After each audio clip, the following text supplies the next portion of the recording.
অনেক দিন পর ছুটি কাটিয়ে কাল মেমারি থেকে বালিতে ফিরলাম। অনেকটাই সন্ধ্যা হয়ে গেছিল, প্রায় 7টা মতন।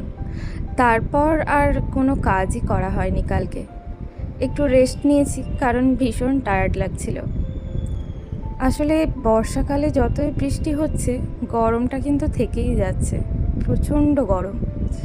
আজকে সকাল সকাল ব্রেকফাস্টের জন্য একটু সাবুদানার পোলাও বানিয়েছিলাম, ওটা দিয়েই আমি ব্রেকফাস্ট করে নিয়েছি, আর সৌভিককেও লাঞ্চে দিয়ে দিয়েছি।